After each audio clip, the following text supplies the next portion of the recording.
আসসালামু আলাইকুম। স্বাগতম আরেকটি নতুন ভিডিওতে। তো আজকে আমি আপনাদের খুবই সুন্দর একটি টিন শেড বাড়ির ডিজাইন দেখাবো, যেটা সামনে গেট আছে এবং দুই পাশে সামনে বসার জন্য জায়গাও আছে পর্যাপ্ত পরিমাণ। তো খুব সুন্দরভাবে ডিজাইনটি করা হয়েছে, কম খরচে আপনাদের জন্য খুব পারফেক্ট একটি ডিজাইন হবে এটি। তো দেখেন, এটা হচ্ছে বাড়িটার সামনের ডিজাইন। দেখেন আমি দুই পাশে বসার জায়গা এবং উপরে ছাদ আছে। তো এরকমভাবে সাজানো হয়েছে যাতে বাড়িটা দেখতে সুন্দর লাগে। তো এটার কালার, রং এগুলো পরিবর্তন করে আপনাদের মন মতো করে করতে পারবেন। তো আমি আমার কাছে যেটা ভালো লাগছে সেইভাবে আপনাদের তৈরি করে দেখালাম। তো এটা হচ্ছে বাড়িটার জানলার ডিজাইন, এটা হচ্ছে বাড়িটার সম্পূর্ণ সামনের ডিজাইনটি। তো এইভাবে আমি আপনাদের ঘুরিয়ে ঘুরিয়ে সম্পূর্ণ ডিজাইনটি দেখাবো। তো আপনি যদি আমার চ্যানেলে নতুন হয়ে থাকেন অথবা পেজে নতুন হয়ে থাকেন, তাহলে অবশ্যই চ্যানেলটি সাবস্ক্রাইব করে পাশের বেল আইকনটি বাজিয়ে দিবেন, এবং ভিডিও যদি অবশ্যই ভালো লাগে থাকে তাহলে অবশ্যই ভিডিওটি শেয়ার করবেন। তো এটা হচ্ছে বাড়িটির হাতের বাম পাশের অংশ, এটা হচ্ছে পিছনের অংশ। তো এইভাবে ঘুরিয়ে ঘুরে প্রথমে বাইরের ডিজাইন দেখাবো, তারপরে ভিতরের ডিজাইন, তারপর এটা খুলবো, খুলে এটা ফ্লোর প্ল্যান দেখাবো, ভিতরে কী কী আছে দেখায়, তারপর ফ্লোর প্ল্যান মাপ, সবগুলোর মাপ দেখাবো, জায়গার পরিমাণ কতটুকু কতটুকু জায়গার মধ্যে করা হয়েছে, তারপরে কত টাকা খরচ হবে, বিস্তারিত সব কিছু এই ভিডিওতে আলোচনা করবো। তারপরে না টেনে সম্পূর্ণ ভিডিওটি দেখুন। আশা করি এই ভিডিও থেকে আপনি আপনার বাড়ি তৈরি করার জন্য খুব ভালো একটি আইডিয়া নিতে পারবেন। দেখেন, এটা হচ্ছে বাড়িটা হাতে ডান পাশের অংশ। চাইলে আপনি এখান দিয়ে একটা দরজা রাখতে পারবেন। দেখেন আমি দরজার জন্য একটা জায়গা রেখে দিয়েছি, চাইলে আপনি রুম দিয়ে পাই চাইলে এখান দিয়ে একটি দরজা বের করে রাখতে পারবেন। তো আগে দরজা ছিল, এখন দরজা ছাড়া দেখাচ্ছি। তো আপনি চাইলে দরজা রাখতে পারবেন, যেহেতু পিছনে একটি পুকুর আছে। তো আপনারা আপনাদের মন মতো করে তৈরি করে নিতে পারবেন। তো অলরেডি সামনের ডিজাইনটি শেষ করে ফেলেছি, সামনের ডিজাইনটি শেষ। আমি আপনাদের এখন ভিতরে ডিজাইনটি দেখাবো, ভিতরে কিভাবে কি করা হয়েছে। চলেন ভিতরে নিয়ে যাই, ভিতরে কি কি আছে আপনাদের একটু দেখাই, ভিতরে কিভাবে ডিজাইন করা হয়েছে। আশা করি ভিতরে ডিজাইনটিও খুবই সবার পছন্দ হবে, মানে খুব চমৎকারভাবে সাজানো হয়েছে যাতে সবার পছন্দ হয়। তো চলেন এখন আমি ভিতরে ঢুকি, ভিতরে ঢুকে ঢুকে আপনাদের দেখাই কি কি আছে।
তো চলেন এখন এটা আপনাদের খুলে দেখাবো। তো দেখেন, এটা হচ্ছে বাড়িটার সামনের গেটের ডিজাইনটি। তো গেটের ডিজাইন কিন্তু খুবই চমৎকার একটি গেটের ডিজাইন, আপনার চাইলে এভাবে গেটের ডিজাইনটি করতে পারেন। দেখেন খুব সুন্দরভাবে সাজানো হয়েছে। তো তারপরে এখান দিয়ে আপনি ভিতরে ঢুকবেন। তো ভিতরে ঢোকার পর প্রথমে কি আছে আপনাদের দেখেন, এখানে হচ্ছে এই পাশ এবং এই পাশ দুই পাশে আপনি এই পাশে চাইলে দুইটা থেকে চারটা চেয়ার বসে এখানে ড্রয়িং রুম হিসেবে ব্যবহার করতে পারবেন বা মোটামুটি বসার জায়গাটা করতে পারবেন। এবং এই পাশে হচ্ছে আপনি ডাইনিং রুম হিসেবে ব্যবহার করতে পারবেন, যেটা আমি অলরেডি ভিডিওতে দেখিয়েছি। তো যারা ভিডিও দেখেনি ভিডিওতে অবশ্যই দেখে নিন, যে পিছনে টেনে দেখে নিন যে এখানে ড্রয়িং বা ডাইনিং হিসেবে ব্যবহার করেছি। এবং যেখানে যে টাইলসগুলো লাগানো হয়েছে এই টাইলসটা এটা হচ্ছে স্টার সিরামিক্সের। তো আপনারা চাইলে স্টার সিরামিক্সের এই টাইলসটা ব্যবহার করতে পারেন, খুব সুন্দর এবং চমৎকার একটি টাইলস। তো গেল এই দুইটা। তারপরে দেখেন এই পাশে কি আছে আমি আপনাদের দেখাই। এখানে আছে রয়েছে একটি পকেট বেডরুম। এই বেডরুমটা এটা পকেট বেডরুম হিসেবে ব্যবহার করা হয়েছে। এবং এই পাশে রয়েছে দেখেন একটি রান্নাঘর, এই যে কিচেন এবং ফ্রিজ রাখার জন্য খুব পর্যাপ্ত জায়গা আছে দেখেন এখানে। এটা হচ্ছে রান্নাঘর এবং রান্নাঘরের এই পাশে রয়েছে একটি বেডরুম, যে মূল বেডরুম হিসেবে ব্যবহার করা হবে এটা। তো দেখেন এই বেডরুমে আপনি মোটামুটি দেখেন পর্যাপ্ত জায়গা আছে। এখানে টিভি, এখানে আপনার হচ্ছে আলমারি, ড্রেসিং টেবিল, এটা সেলাই মেশিন সব সহ, তারপর কত খালি জায়গা রয়েছে। এবং উপরে আপনি মালামাল রাখতে পারবেন। দেখেন আমি এখানে একটা ব্যাগ রেডিও রেখেছি এবং আপনি চাইলে আরও মালামাল রাখতে পারবেন। তো এটা হচ্ছে মূল বেডরুম এবং মূল বেডরুমের পাশে রয়েছে একটি কমন টয়লেট। যেহেতু বাইরে টয়লেট ব্যবহার করা হবে, তো এটা একটি কমন টয়লেট, এটা আমার ইমার্জেন্সি কাজে ব্যবহার করা হবে। তো এই টয়লেটটি হচ্ছে কমন টয়লেট, সবাই ব্যবহার করবে। এবং কমন টয়লেটের পাশে রয়েছে একটি বেডরুম এবং এর পাশে রয়েছে আরেকটি বেডরুম। তো এখানে হচ্ছে টোটাল দুইটা বেডরুম। দেখেন একটা দরজা, দুইটা দরজা আছে এখানে দুইটা বেডরুমের জন্য। তো এইখানে ঢুকে দুইটা রুম হিসেবে ব্যবহার করবেন। আর যারা চান যে আলাদা করবেন তারা পকেট বেডরুমটা একটু ছোট করে এখান দিয়ে একটা দরজা বের করে নেবেন। তো এই গেল এটা।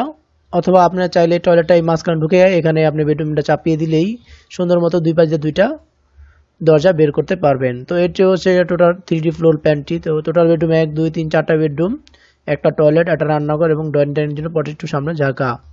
তো এই হচ্ছে এটার 3D ফ্লোর প্ল্যানটি। চলেন এটা 2D ফ্লোর প্ল্যানটা দেখাই এবং খরচ কত হয়েছে সে সম্পর্কে আলোচনা করব। তো দেখেন এটা হচ্ছে এটা 2D ফ্লোর প্ল্যান। তো আমি আপনাদের একটু দেখাই। এটা হচ্ছে দেখেন দুই পাশে সিট বসার জায়গা আছে এবং এটা হচ্ছে এন্ট্রি প্রবেশ পথ। তো প্রবেশ পথের পরে এখানে ঢুকবেন, ঢোকার পরে দেখেন এখানে 8 ফিট 6 ইঞ্চি পোস্টে বারান্দা রয়েছে, এই যে এটা। এবং এই পাশে রয়েছে পকেট বেডরুম এবং এই পাশে রয়েছে রান্নাঘর। তো রান্নাঘরটা আছে দেখেন কত 8 ফিট বাই 8 ফিট 6 ইঞ্চি। এবং রান্নাঘরের পিছনে যে বেডরুমটা বলছিলাম যে মূল বেডরুম হিসেবে ব্যবহার করা হবে, এটা হচ্ছে 13 ফিট বাই 12 ফিট। বড় সড় একটা বেডরুম 13 ফিট বাই 12 ফিট। এবং এর সাথে রয়েছে বাথরুম বা টয়লেট যেটাই বলি 4 ফিট বাই 8 ফিট, যেটার ভিতরে এটা আপনার হচ্ছে কমোড বা লং প্যান প্লাস ঝর্ণা বেসিং ব্যবহার করতে পারবেন এবং চাইলে বাইরেও একটি বেসিং লাগাতে পারবেন। এবং এখানে রয়েছে একটি বেডরুম 2, এটা হচ্ছে 10 ফিট 6 ইঞ্চি বাই 12 ফিট। এবং এখানে রয়েছে বেডরুম 3, এটা রয়েছে আপনার 10 ফিট 5 ইঞ্চি বাই 12 ফিট। তো আমি আবারও বলি, যারা এই টয়লেটটা এই মাঝখানে নিয়ে আসলে আপনি কিন্তু এই দুই পাশ দিয়ে এখান দিয়ে একটা দরজা বের করতে পারবেন, প্লাস এখান দিয়ে একটা দরজা বের করতে পারবেন। এটা মাঝখানে নিয়ে আসলে যে আপনাদের সুবিধা হয় নিয়ে আসবেন। এবং পকেট বেডরুম রয়েছে 9 ফিট বাই 8 ফিট 6 ইঞ্চি। তো এখানে দৈর্ঘ্যের দিকে রয়েছে আপনার 40 ফিট এবং প্রস্থের দিকে রয়েছে 21 ফিট 9 ইঞ্চি। তো এই হচ্ছে এটা টোটাল 2D ফ্লোর প্ল্যানটি। তো এখানে দেখেন দৈর্ঘ্য আছে 40 ফিট, প্রস্থে আছে 21 ফিট 9 ইঞ্চি। তো টোটাল এখানে এরিয়া কত আছে আমি আপনাদের দেখাই। তো টোটাল এখানে গ্রাউন্ড ফ্লোর এরিয়া আছে আপনার 870 স্কোয়ার ফিট।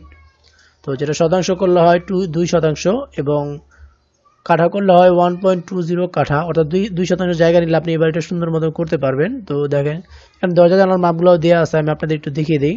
অর্থাৎ দরজা এটা আছে 5 ফিট বাই 7 ফিট এবং এই পাশে যে ডোর 1 এটা হচ্ছে 3 feet by 7 feet, 3 feet by 7 feet, 3 feet by 7 feet, 3 feet by 7 feet, 3 feet by 7 feet. অর্থাৎ রুমগুলোর এবং কিচেনগুলোর দরজা সব সেম 3 ফিট বাই 7 ফিট এবং টয়লেটের দরজা হবে 2 ফিট 6 ইঞ্চি বাই অর্থাৎ 2.5 ফিট বাই 7 ফিট। এবং অন্যান্য মাপগুলো আপনাদের একটু দেখেন এই যে বেডরুমের দরজাগুলো আছে 5 ফিট বাই 4.5 ফিট এবং এই উইন্ডো বা টয়লেটগুলো আছে 1.5 ফিট বাই 1.5 ফিট। তো এই হচ্ছে এটা টোটাল দরজা জানলার মাপ। আপনারা চাইলে এটা স্ক্রিনশট নিয়ে নিতে পারেন। তো চলেন এখন এটার খরচ নিয়ে আলোচনা করব। তো দেখেন আপনি যদি এই টিন শেড বাড়িটি করেন অর্থাৎ 2 শতাংশ জায়গা অর্থাৎ 870 স্কোয়ার ফিট জায়গা যদি আপনি এই টিন শেড বাড়িটি করেন তাহলে আপনার কেমন খরচ হবে, তো সেই সময় ধারণা দিয়ে দিচ্ছি। তো আপনি যদি এই টিন শেড বাড়িটি করেন সেম এরকমভাবেই তৈরি করেন তাহলে আপনার খরচ হবে প্রায় 8 লাখ টাকার মতো খরচ হবে এই টিন শেড বাড়িটি করতে গেলে। তবে জায়গা স্থান ভেদে এবং মালামাল এবং অন্য অনেক কিছুর উপর ডিপেন্ড করে কিন্তু খরচ কম বেশি হয়ে থাকে। আপনি যদি জায়গা কম বেশি করেন তাহলেও খরচ কম বেশি হবে। তো এরকমভাবে ডিজাইন চেঞ্জ করলেও খরচ কম বেশি হবে। তো আপনি যদি সেম এরকমভাবে করতে চান তাহলে আমি আশা করি 8 লাখ টাকা নিলে আপনি এই বাড়িটি কমপ্লিট করে উঠতে পারবেন। তো ভিডিওটি কেমন লাগলো অবশ্যই কমেন্ট করে জানাবেন। এবং এই বাড়ির ডিজাইনের অনেক ভিডিও আমার চ্যানেলে আপলোড করা আছে, টিন শেড বাড়ি, তারপর টিনের মতো দেখতে ছাদের বাড়ি, আর এরকম অনেক ডিজাইন আমার চ্যানেলে আপলোড করা আছে। আপনি যদি দেখতে চান তাহলে আমার চ্যানেলে চলে যান। তো অনেক ভিডিও পাবেন, সেগুলো দেখে আপনি চাইলে আপনার বাড়ির ডিজাইন নিয়ে আইডিয়া নিতে পারবেন। এবং খুব সুন্দর সুন্দর বাড়ির ভিডিও আছে যেগুলো থেকে আপনি আপনার বাড়ি তৈরি করার জন্য খুব ভালো একটি আইডিয়া নিতে পারবেন। তো ভিডিওটি কেমন লাগলো অবশ্যই অবশ্যই অবশ্যই কমেন্ট করে জানাবেন।